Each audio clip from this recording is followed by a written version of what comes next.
ओम नमस्ते जी। आइए आज की चर्चा को प्रारंभ करते हैं।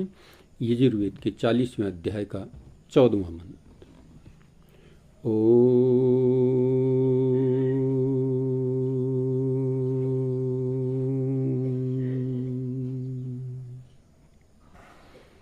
विद्यां च यस्तद्वेदो भयं सः अविद्यां मृत्युं तीर्त्वा विद्यामृतमश्नुते। कहा, विद्या और अविद्या को इन साधनों सहित जो विद्वान इन दोनों के स्वरूप को जान लेता है वह अविद्या से मृत्यु को उलांघ कर ज्ञान से मुक्ति को प्राप्त हो जाए।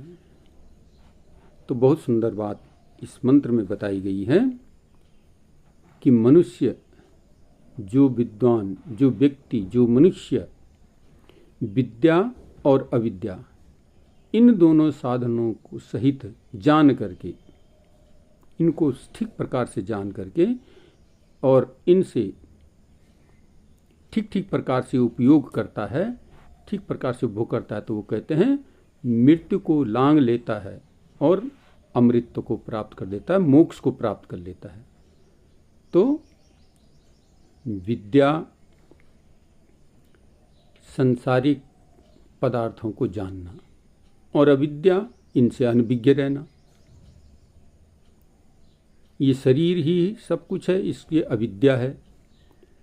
इसके अंदर जो आत्मा प्रविष्ट है, जो ये कार्य कर रही है, वो चेतन स्वरूप विद्या है।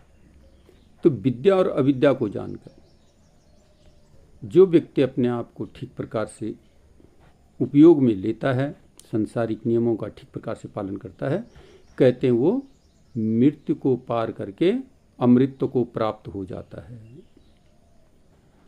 अर्थात जिस प्रकार से एक नदी को पार करने के लिए एक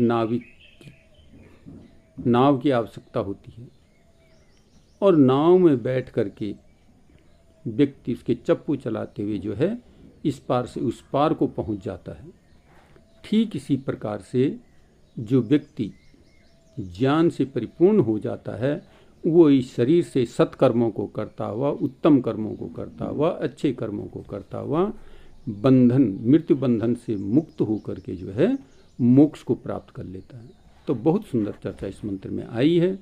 हम इस मंत्र से प्रेरित होकर के अपने जीवन को ज्ञानवान बनाते हुए मृत्यु से तर करके मोक्ष को प्राप्त करने का प्रयत्न करें। तो ओम।